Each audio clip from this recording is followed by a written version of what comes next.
Welcome to the 8 Billion Project, where we're on a mission to make an impact by discovering and sharing the purpose of every person on this planet.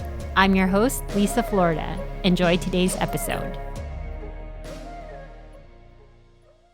Hi, everyone. Welcome to 8 Billion Podcast. I am your host, Lisa Florida, and today we've got an incredible guest. Brandon T. Adams is an Emmy Award Winning Producer and host of the TV series Success in Your City. He is a podcaster, speaker, inventor, advisor, crowdfunding expert, and media expert. Brandon is a serial entrepreneur, owning a stake in a number of businesses, including the Accelerant Media Group, Live to Grind, Young Entrepreneur Convention, Success in Your City, and more. So welcome, Brandon. How are you today? I'm doing amazing. Thank you for having me on the 8 Billion show.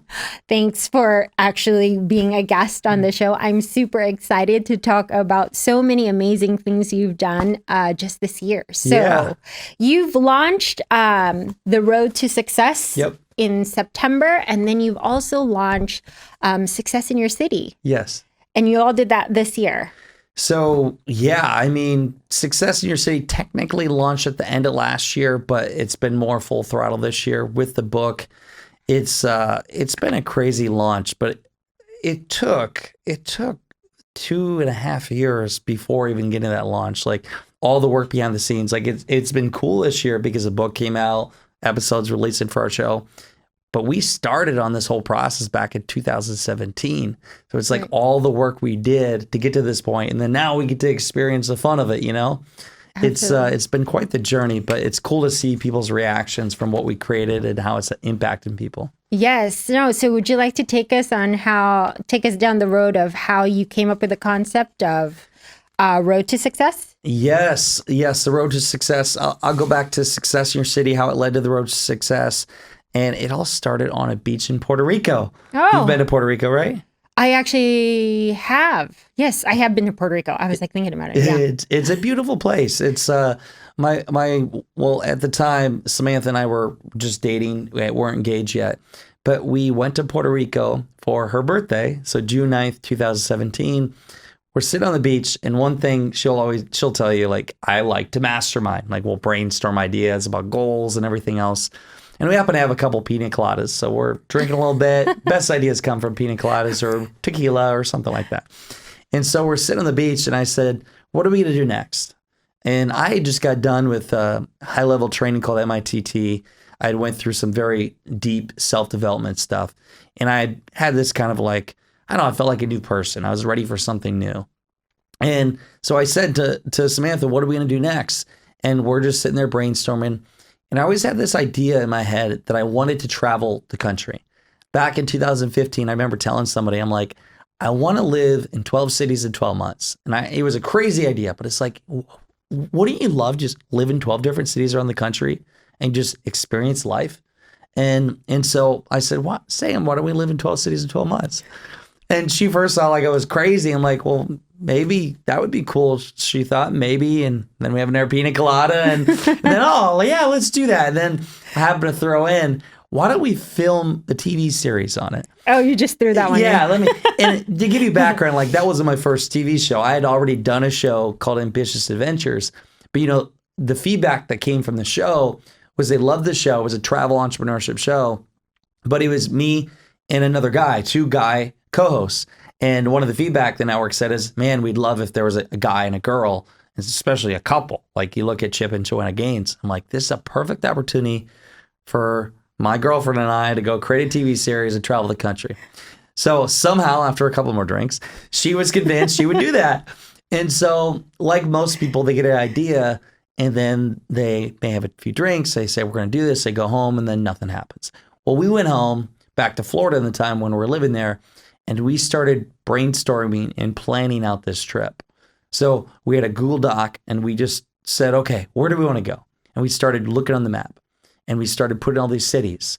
At the first 12, 13 cities we had put down were like Salt Lake City, Utah, Seattle, Washington.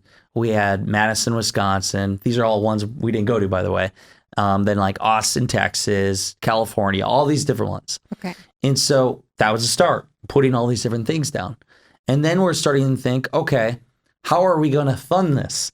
Like, how are we going to generate revenue? Because you have to figure out, you're creating a show, you're traveling the country, how are you going to monetize and actually fulfill this? And so we're thinking about, okay, how are we going to fund this? And then how we get sponsors, and then, okay, who's going to be the camera guy? So we actually thought about having a camera guy live with us for a year. That was originally what we were going to do. And we're like, that could be weird because then they're always with us. And then it's like, how do you get somebody to commit to that?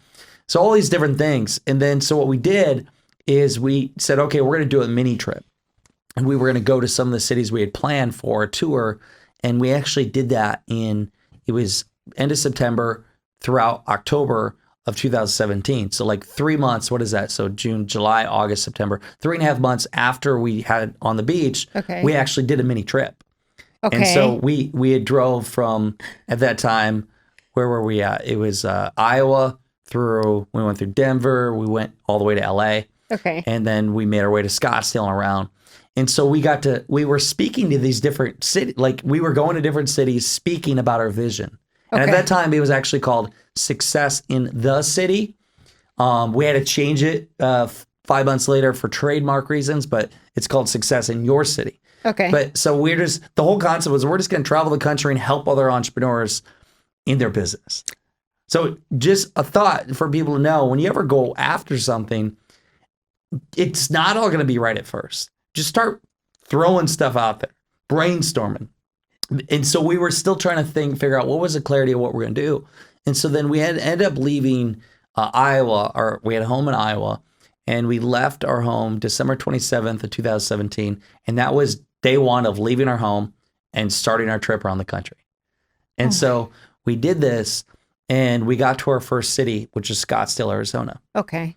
We got there, and so we started to find out what the concept of the show was going to be. Instead of like helping all these people, which it was helping them, it was going to be Samantha and Brennan are on this journey to travel the country and figure out the meaning of success before they tie the knot in marriage. Okay. So in between like the idea stage and leaving, I proposed, by the way, because I'm like, if I'm going to travel the country with this girl, she's going to be my co-host, like, I better propose. Right. Which I already had planned on in some format. But so we started filming the show.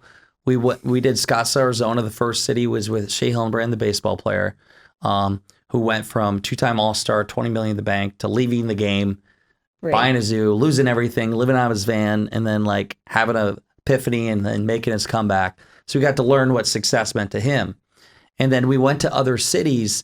And so what happened is we never got to the 12 cities, which is fine. I mean, I'm all about shoot for the stars, land on the moon. I'll tell you, 12 cities, 12 episodes would have been, I don't want to say impossible, but like for us taking it on, I don't even know what we were thinking. But we got 6 cities, 5 that we filmed in.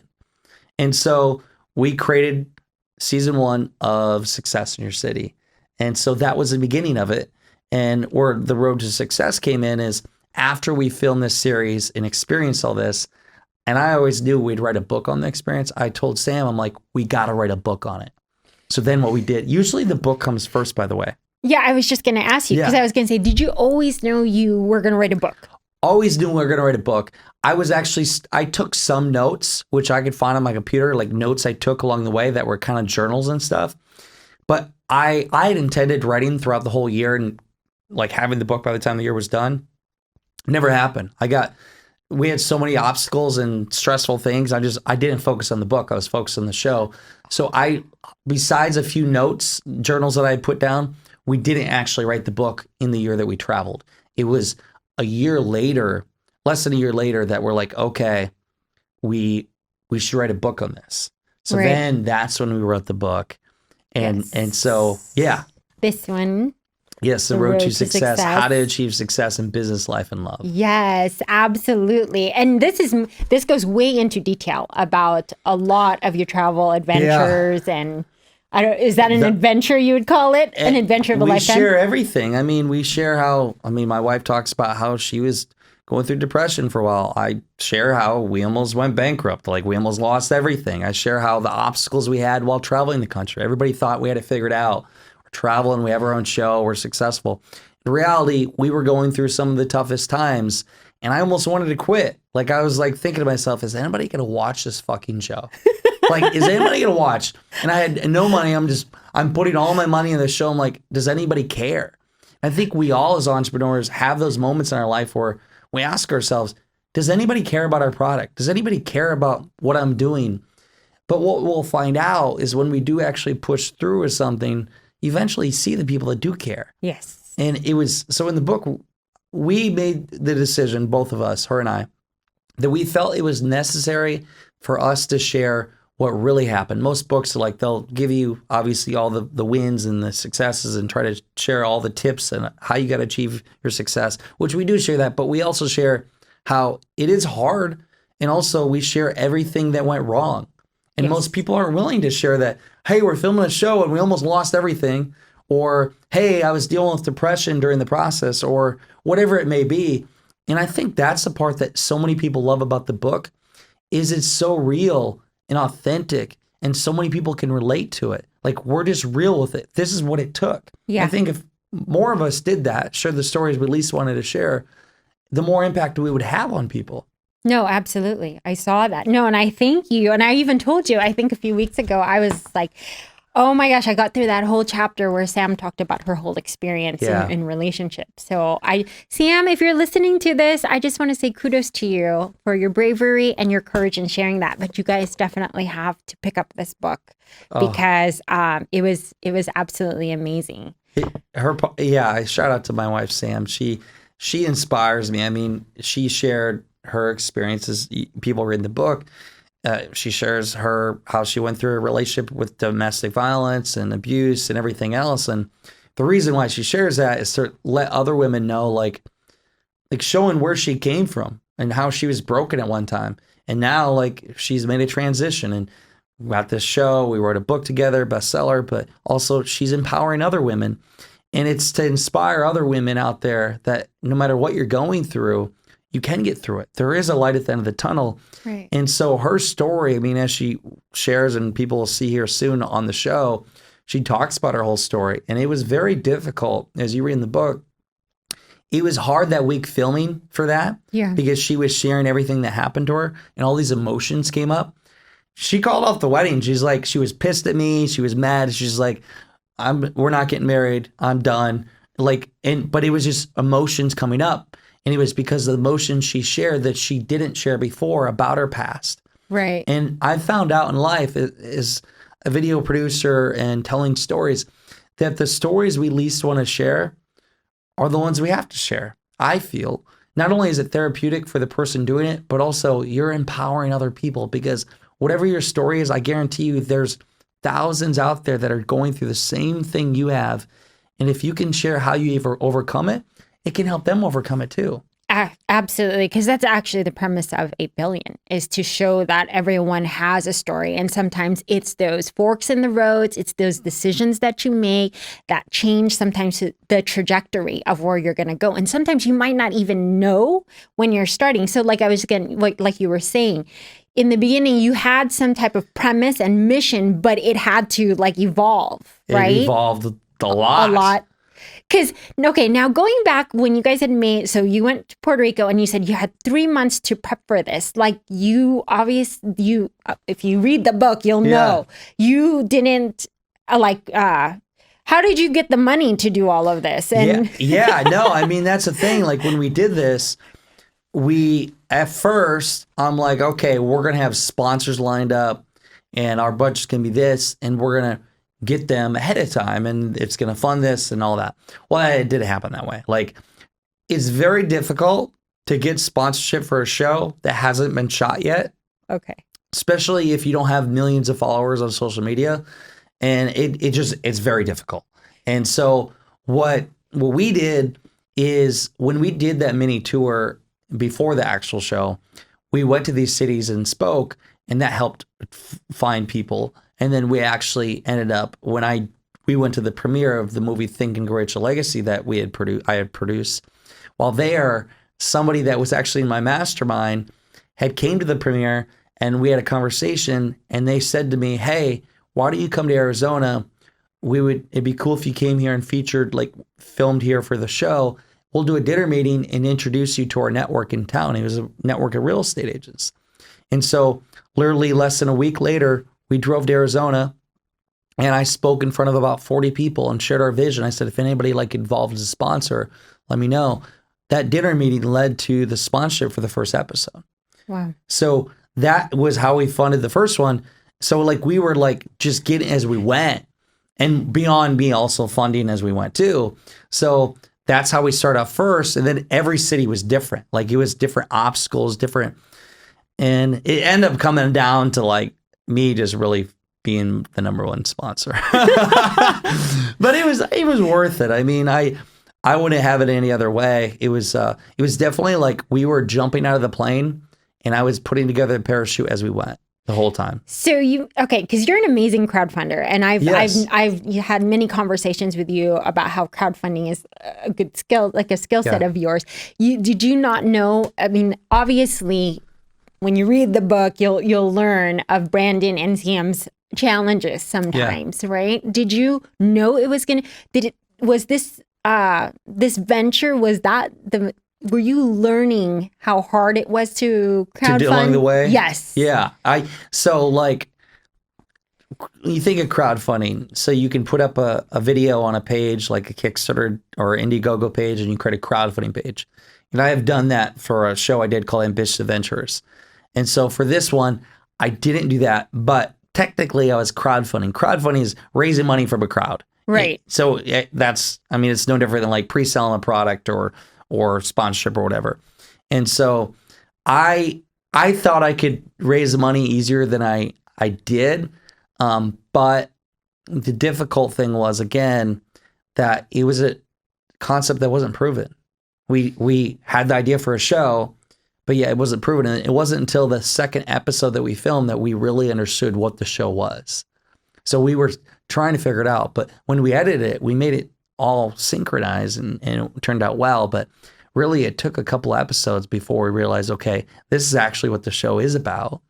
And here's how we're going to succeed. So we had to do a couple things. Like your first episode you go film, no matter what series, you're still figuring out. Any major show you look at season 1 of 10 that they do or whatever.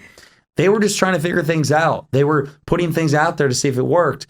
And obviously the ones that got renewed, it did work. And for us, we were trying different things. And after we got a couple episodes in, we started getting our flow, not only as co-hosts, but also as how the show was seen as, but also how to find the locations, how to fund it, and all that. So we had to break through the barrier. To answer your question, I didn't think it was going to be as hard as it was. Mm-hmm. It was really hard.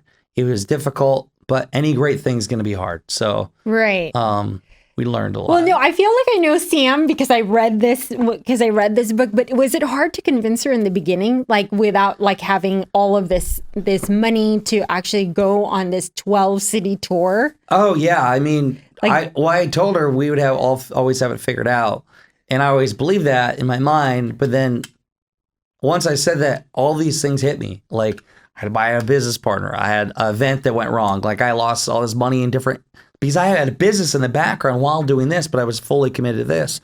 It's like all these things happened that I had not expected, but they happened. So it was hard because Sam's like, how are we going to pay for this, Brandon? How are we going to fund this? And like, there was one time the crew flew in. I'm like, how am I going to fly them out? Like, I don't even know how I'm going to fly them back.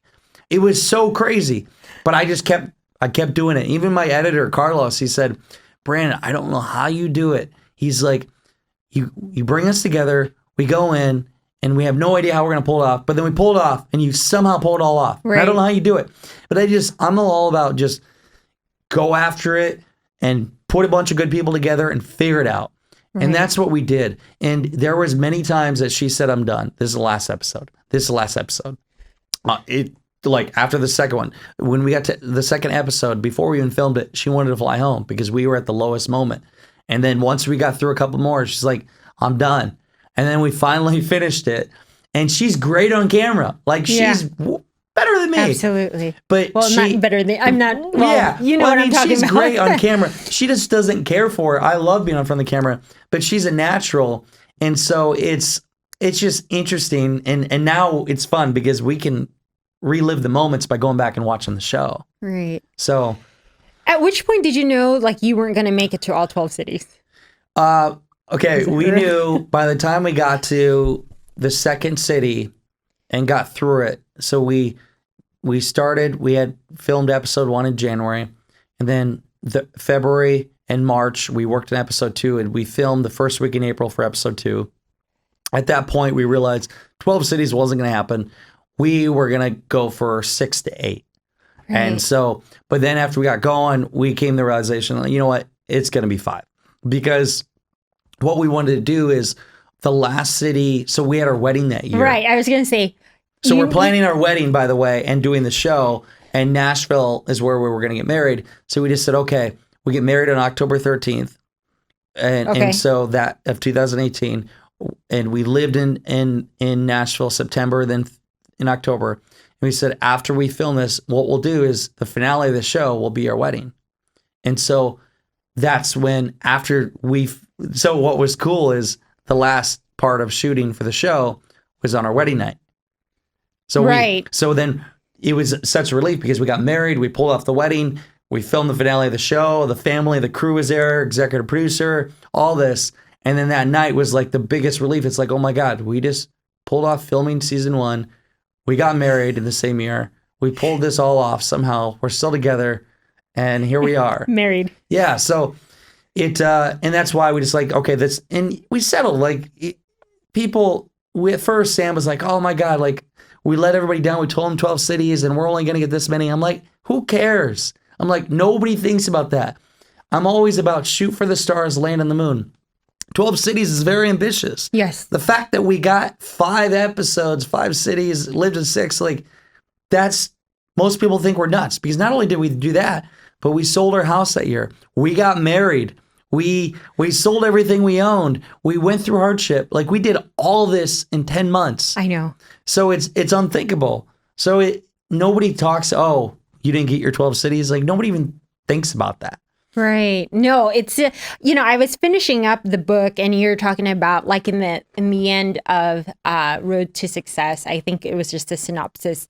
You were talking about like in 10 months, like after your wedding, like what it felt like you did all of that stuff. And I can, I was like saying, yeah, I felt like these last 10 months was like a roller coaster for me.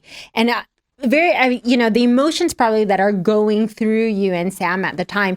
And very much so, like for everyone, across the board, like the pandemic, this year has been an absolute roller coaster for me. Crazy year. I never even knew. If you asked me this time last year, I had no clue if you told me that I was going to have a podcast and I would be live streaming and be even sitting here in front of you. Doing an interview right now? Yeah, I would be like, whatever. But yes. It's crazy how quickly things can change if you really want something and put your mind to it. Yes. And you made the decision to go after something. And as you made those few steps, progress, it started to fall in place. Right. And so, like, for example, what happened to you and for us, like, it's taking that first step. It's us going to that first city was a big domino effect for the rest. Like, you just got to get the forward motion towards what you want. And then slowly things start to fall into place. Yes, absolutely. And you've got to adjust to, change. Got to adjust. Yeah. Yeah. So so are you good at change in your life? Like I am, Jesse? I would be considered a professional at change. And not, people don't like change. During the show and during what we were doing, we had to pivot all the time. We had to, like, there was nights we didn't know where we were going to stay. We're like, okay, are we staying here? We stayed in a hotel for a month. Right. Because we didn't know what apartment we were going to go to. We didn't even know, we go into some cities, we didn't know who we were going to film yet.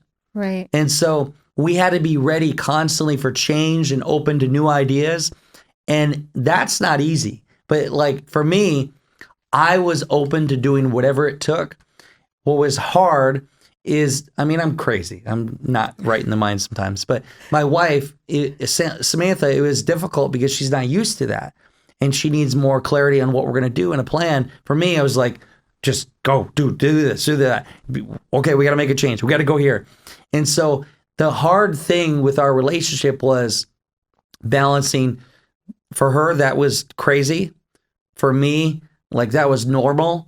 And so like trying to find a happy medium while also keeping my relationship, because she's my co-host / business partner for the Success in Your City brand, but also she's my fiance at that time.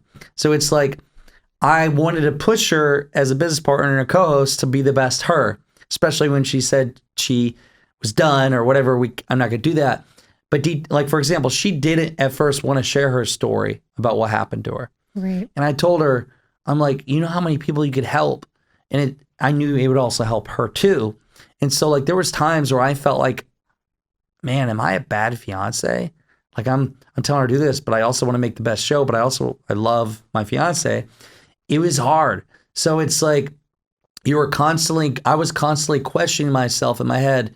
Okay, how can I be the best fiance / business partner here and make a win-win for both sides? Right. And that at times, I will admit, I probably made mistakes. I probably did things that put her in a position where she didn't want to do. And it wasn't intention. I was just so like trying to make things work business-wise and in my relationship. And sometimes that led to fights and arguments and all kinds of things. But we got through it. The fact that we pulled that off, we could do anything. I know. It's an incredible story. It's almost like I feel like I read a lifetime of a relationship that you guys pulled off in 1 year. In a year. Like how many, what is that? The proposal to sending off to like 12 cities, changing that. And then. Yeah, 12 months, literally exactly, because I proposed on the 13th of October and we got married on the 13th year after. Oh my gosh. So proposal, travel the country, sold her house, sold 99% of her things, traveled and filmed the show. So we lived in 6 cities technically. And then I sold majority shares in one business. And then I was actually going through the process of selling a family business. And then we got married. So figuring the wedding and everything. And then living our lives, like all of that in a year. We did more in a year than some people do in their lifetime. Absolutely. I was just thinking that. At one point, we were with each other like 125 days straight.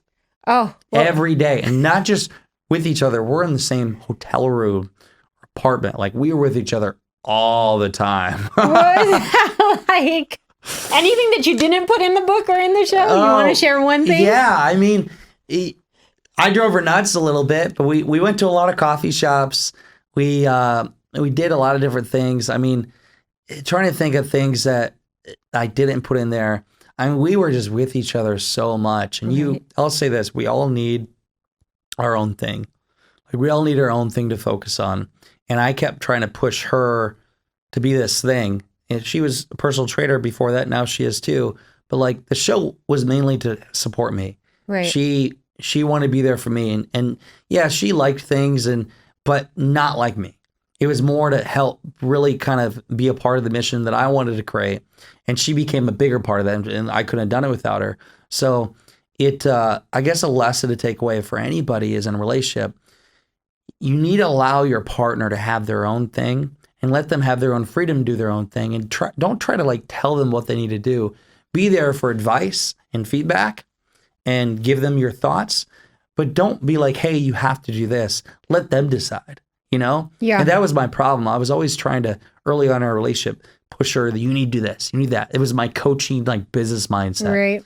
But you can't do that to your significant other all the time. You got to let them figure out what they want.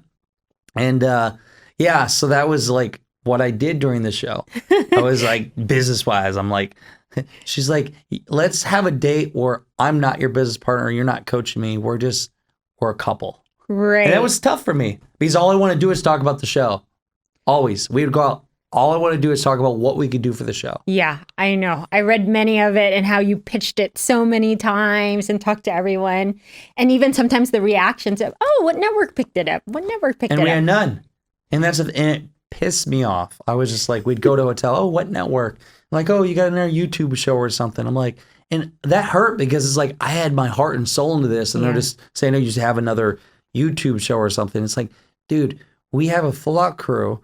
We put a lot of money in this show. Like we gave everything up for this. And so like when people would say that, I was just like, oh, it's so frustrating. But now, I mean, the show's won Emmy Awards. Like the show's went on, it's on Amazon Prime. It's been seen by a lot of people. We have a book with it. Like it's become very successful.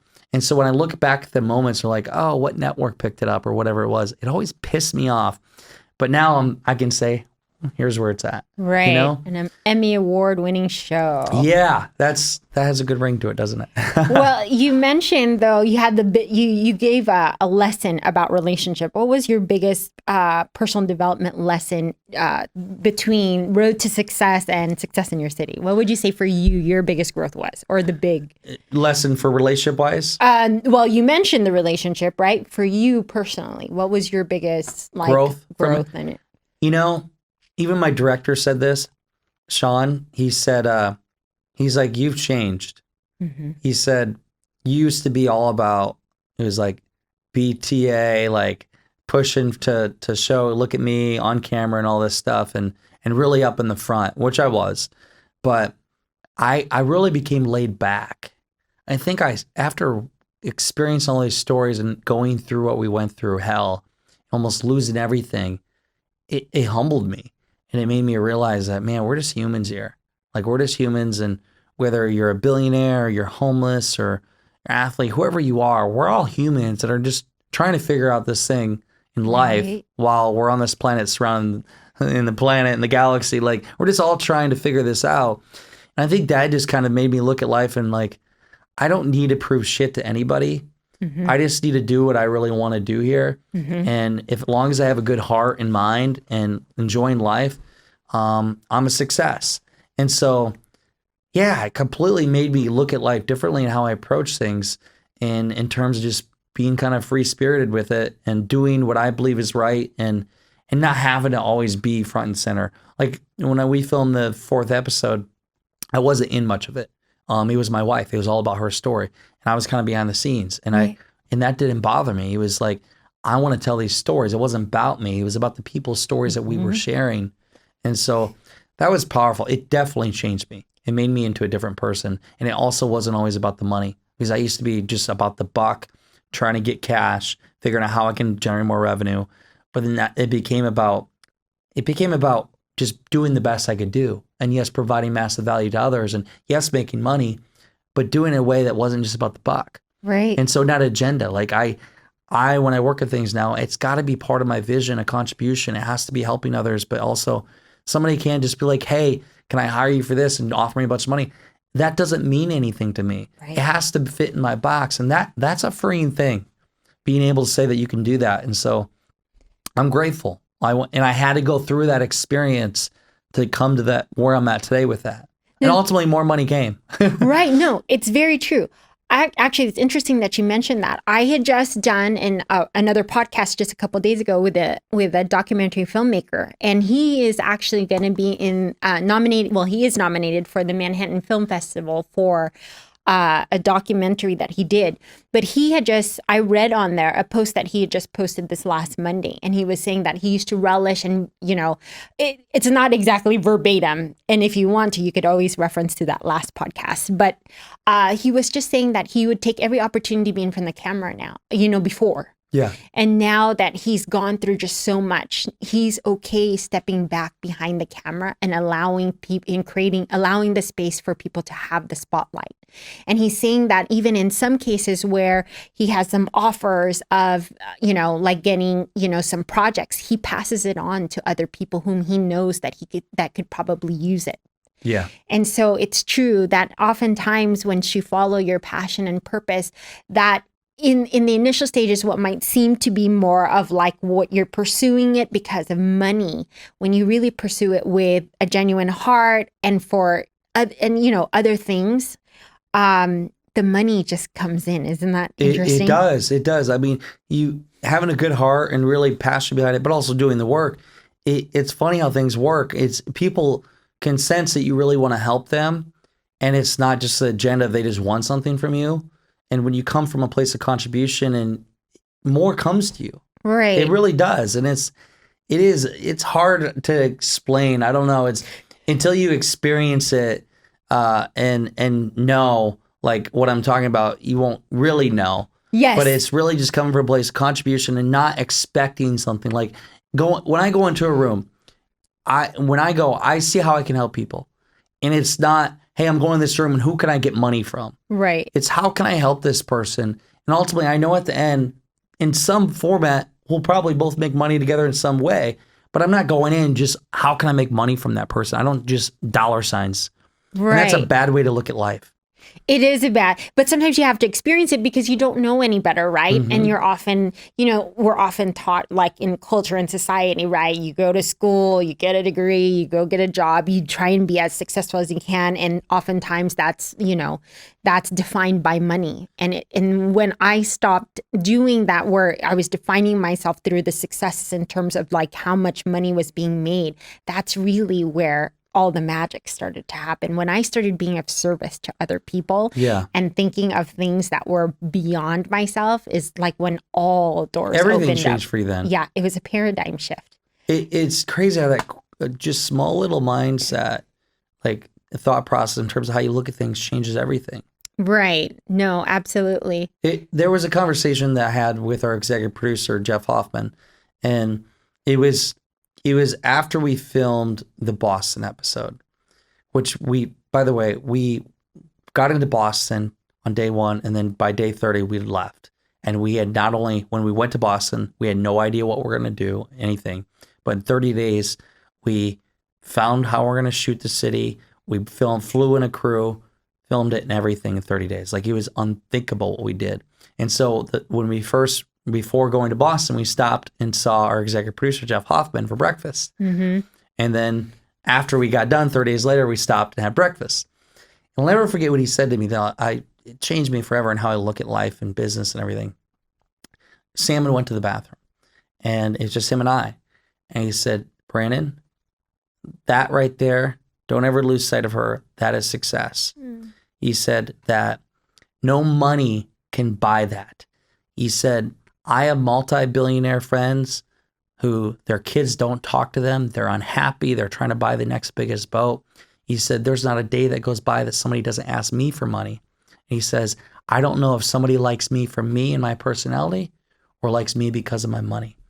And so I never forgot that. And I looked at, here's a guy who he's very wealthy, very successful, whatever success is, that's telling me that I'm a lucky guy to have a beautiful wife and that's my success. Yeah. And don't ever lose that.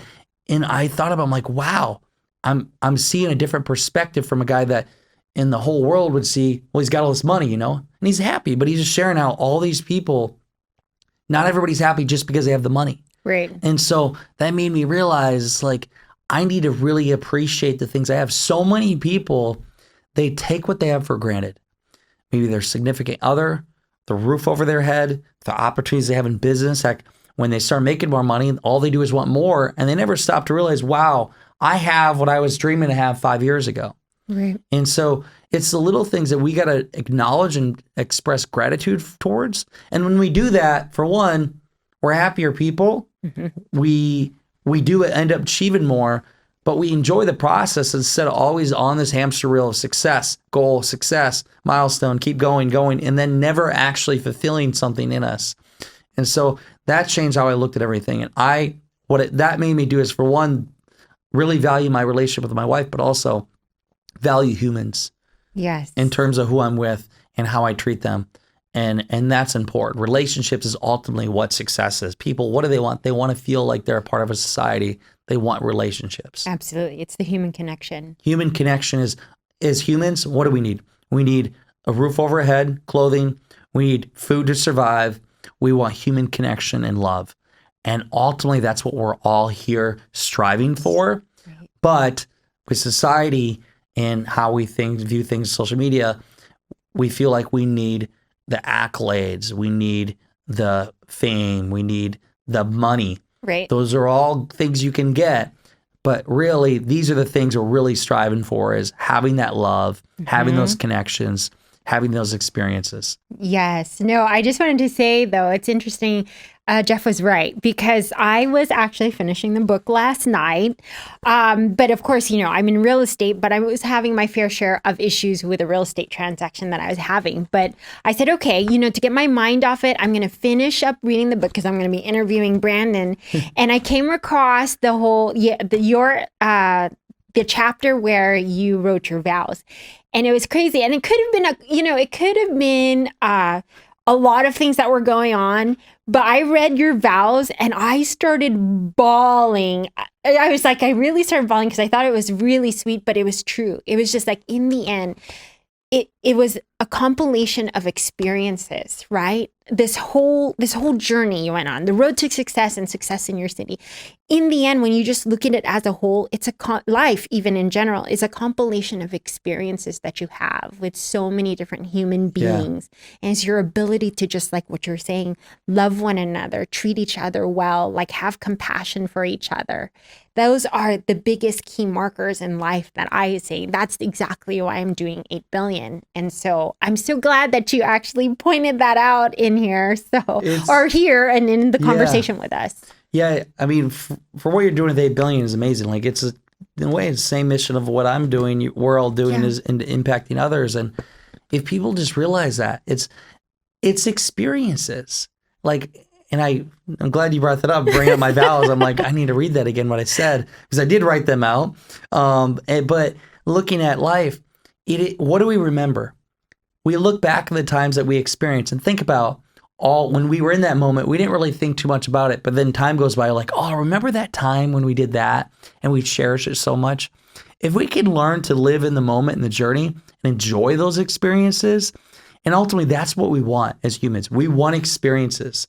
And you don't remember, like, there's certain things you don't remember in your work career, but you remember those experiences you had with other people. Yes. And so if you can just go have cool experiences, you don't have to have a bunch of money for that either. Right. You know, some of my funnest times were when I was broke and figuring ways to do things for fun, and I'll never forget those moments.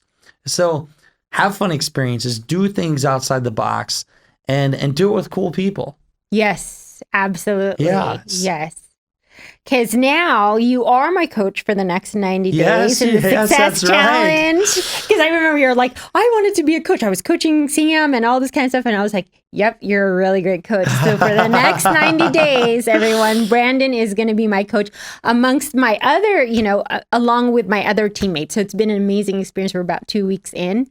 And it's a great group of people. It is. I've never seen my mission like move at light speed. And I remember everything leading up to it. I was like, Brandon. But then it was amazing. So anyone that's ever thinking of coaching with Brandon, 110% for sure do it. Oh, thank you. I'm very grateful. I've had a lot of groups, but I'll tell you, the group that we have now with the challenge with you and everybody else, you're all just givers. You want to utilize whether your podcast, your message to help other people. That's what I want to do. I want to take what I've learned from the show, podcasting, help people like yourself to get your message out there, because I know you're going to go on impact. You got the 8 billion. You're going to impact a lot of people in the coming years. And if I can help somebody share their story more, their message, and really show their talents that you have, that to me, no money could ever buy that. That is fulfillment. Yeah. And so that's what I'm mission to do with the TV show. I always say, here's my rant. When I wake up in the morning, here's my mantra. Everybody has their mantra. My name is Brandon T. Adams. I am the most successful entrepreneur of my time. I will not accept defeat. I will not accept failure. Whatever my mind conceives and believes mine achieves, I will impact 1 billion lives in a positive way by December 31st, 2029. I'll do this through inspiration, motivation, education, through the power of speaking, podcasting, online education, masterminds, events, and my TV show. I have a great TV show. I am the top influencer of the millennials. Whatever my mind conceives and believes mine achieves. Whoa! I hit my chest and I do this. Whoa. No, it's so crazy that you're talking about that. Is that similar to, what was that one with Leonardo DiCaprio and Matthew McConaughey? Right? I was doing it one morning. I was under so much stress and I was like, I wonder if this worked. So I was like beating my chest in the restroom. It does get your energy going. This is so random and side note, but I have to mention this. I just got done with a 5-day mastermind on a ranch in Arizona. And have you ever done breath work? Not to maybe the degree that many people have, but I have many friends that have done it in yoga and through therapy. So I did some deep breath work. It was me and 30 other guys. This guy named Curtis is in our group, led it. And it was breathing work. And so you breathe, but you do it for like an hour. Stomach, chest, and then you do it for an hour. Okay. And so what happens is just guys give you a little, you'll think I'm crazy, but I didn't believe it until I experienced it. You get 30 minutes in, your body starts tingling and you almost start tripping. Like literally like you're high, euphoria. It's a crazy feeling. And what happens is your legs might start kicking and my hands started locking up and like I was going like this. No joke. And so what's happened is you're putting so much oxygen through your body. You're letting go of emotions. You're letting go of this negative energy, but it's oxygen going to your brain. And it was like this state of almost like a high, but people in the room were crying. People in the room were, I was laughing hysterically. I literally thought I was high. And all these different things happened. All these emotions came up and clarity. And I felt so free. I know it sounds crazy, but it was probably, I've had a lot of times in my life where I felt euphoria and happiness. I was so clear in clarity on everything. And I was so happy, but also I felt like a new human, and it was breath work. And I'm telling you, you have to do this. I don't know where this is, why I thought of this, but the breath work, it's crazy when you actually do professional breath work and breathing, what it does for you. But I felt like I let go of so much, and I don't stress, but so much negative energy, stress, or things that were kind of in my mind that I didn't need. I let it go. And it was from hard breath work. It was difficult because if you don't do breath work like that, you do 40 minutes of 40 minutes. 40 minutes. And it went for an hour, by the way. That's what I was just going to say. Was it, you knew from the beginning it was going to be an hour? Yeah. He said it was roughly an hour or more. And he had music playing and he talked through the process. But once you get to a certain point, it hurts. It's difficult. You have to push through. He's like, wow, my fingers are tingling. I'm going like this. But it's like because your body is just letting go of all this stuff. And once we were done, wow. Everybody's like loved each other, hugging each other. I had so much clarity in my own journey. I was so like thinking about my wife. And after that experience happened, I told my wife, we're doing a trip together in a couple months. And we're going to breathe together. Yeah. But I don't know why I shared that, but I will get the lesson takeaway is like, they told us to push through because it started hurting as we did it. And we felt like we couldn't do it. But after we pushed through, we felt much better and it changed our life. That's in life. There's a lot of times where we don't want to do something. We feel pain. We feel uncomfortable. We feel negativity from people. We feel like people say we can't do something. But when you push through that uncomfortable state, there's a beautiful feeling at the end.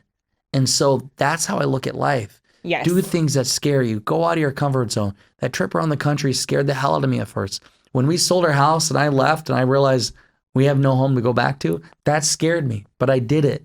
And so the more we can get comfortable being uncomfortable, the more opportunities that are going to come to us. Yes, for sure. Absolutely. 110% agree, because you're absolutely right. It's always, that last podcast that I had was like, do the work, do the work, do the work. And this year I freaking did the work, and it was painful and dark road sometimes. I was like, I didn't want to socialize at one point, but oh my gosh, it was amazing, the awakening that I had. And because I pushed through in those moments and I came out, I'm all like, I have a podcast and I can speak on live streaming and I can do it, and I do it with a good heart. And you're amazing at it. Oh, you're amazing at it, by the way. I love this interview. I mean, it's still going here for how long? I know, it's still going. You're really good at it, and you can see your passion behind it. The best podcasters, interviewers are very curious and they have passion behind what they're doing, and obviously do their research, and you did all that. Yeah. And that shows. And as you continue to just keep putting yourself out of your comfort zone,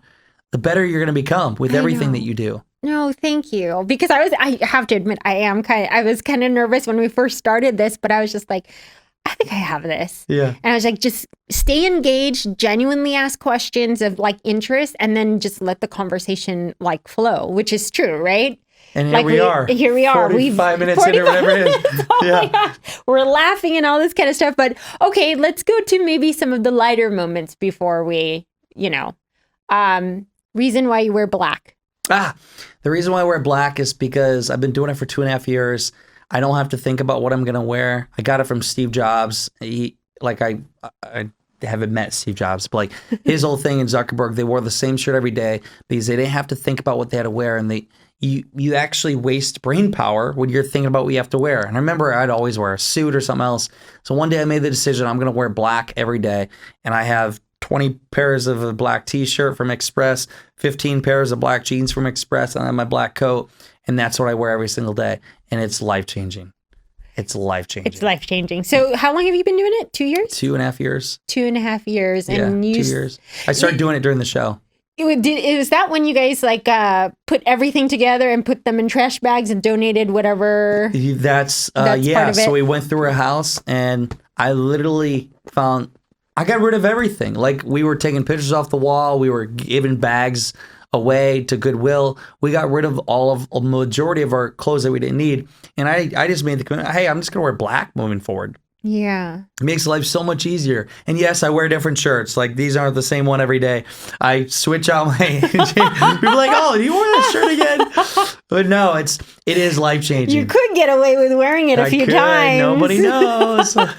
Except for now. You smell me. Yeah. Okay. So let's see. What are you grateful for? I'm grateful right now in this moment for being here with you. Oh, thank you. This experience with this interview. Grateful for having a platform to speak to other people. I'm grateful for life. I'm grateful for breathing. I'm grateful for my family, my opportunities, my wife, my show, everything I do.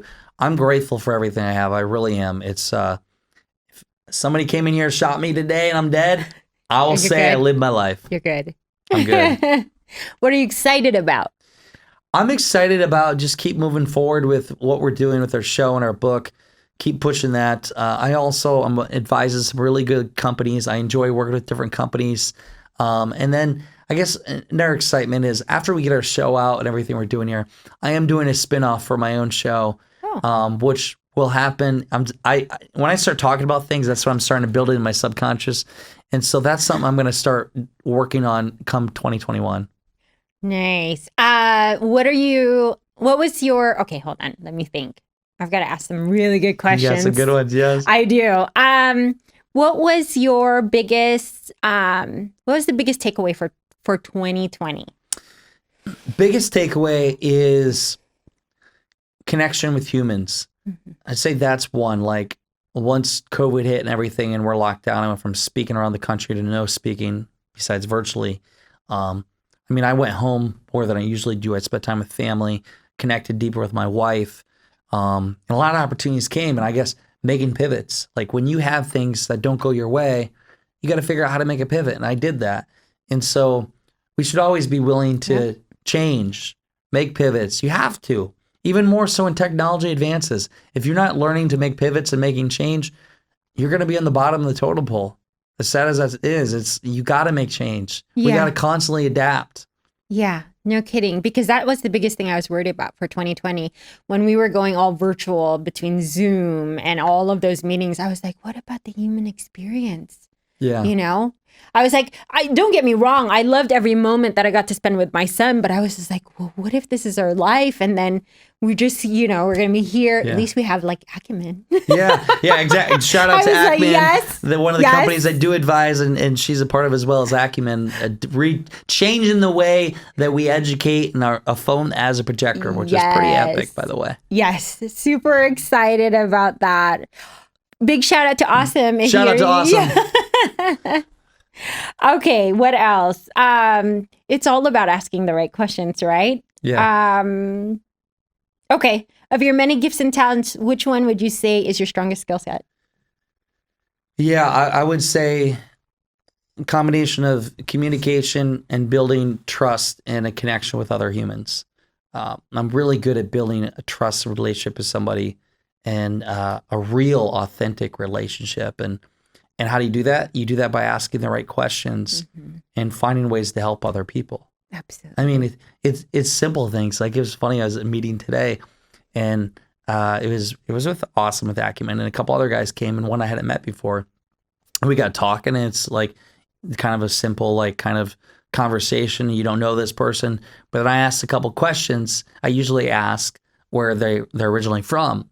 And then that gives me kind of a background on where they're originally from. I try to find a connection point of what I know for that area where they're from. So the guy said today, he said, I'm from Kansas City. I'm like, oh, you a Kansas City Chiefs fan? And I said, I am too. He's like, yeah. I'm like, you know Nick Lowry?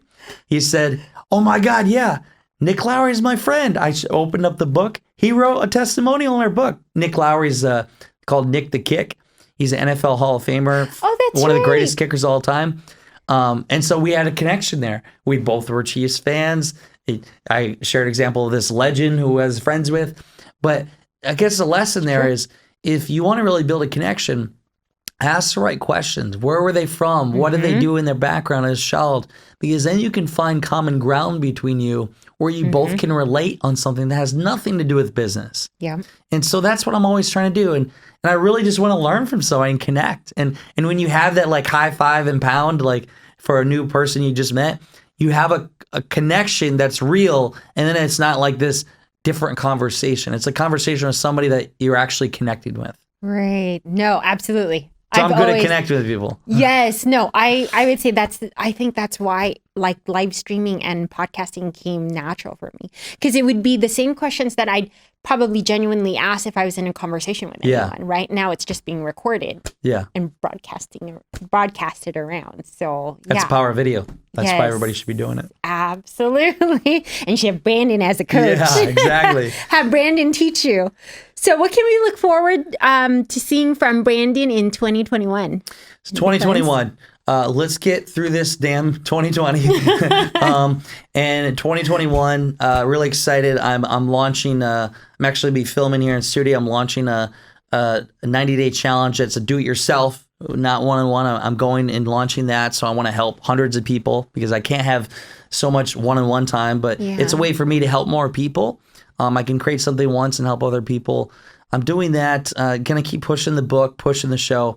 And then the big thing is I am already starting the process of thinking of, okay, what's next for that show? That's what I was going to say. And so I'm going to always be doing content at the highest level. I'm going to keep creating shows and doing it the way I want to that inspires and motivates others. So there is going to be a season 2. It'll be, it won't be a season 2. It'll be a spin-off that goes from Success in Your City to, I don't know the name of the show. Maybe it is Success City, but it's with Brandon. It's a different concept, kind of similar, but just me. My wife, it'll be Brandon as the host, and my wife, maybe you'll see her in the credits when she's like, Sam's going to be a producer this time. Yeah, she'll be a producer. Yeah. Well, thank you so much, Brandon, for being. This is an amazing It's been fun interview. For everybody watching out there, dude, you got to listen to this show. Check out all our episodes. Lisa is amazing. It's been great working with you so far, and excited for the future. A lot of big things ahead. Absolutely. Especially for the next 90 days. I'm super excited. Watch out, teammates. Yes. I love it. This is only the beginning. Amen. Thank you for watching this episode of 8 Billion Podcast with Brandon T. Adams. For more information on this podcast, go to our website at 8billionproject.com. That's EIGHT billionproject.com. Check us out also on our YouTube channel at 8 Billion Project and also our Apple podcast. Again, thank you for watching this show, and we look forward to having you on the next episode of 8 Billion. Thank you for listening to today's episode. If it's moved you in any way, please review and share your thoughts or text me your thoughts at 949-247-2800.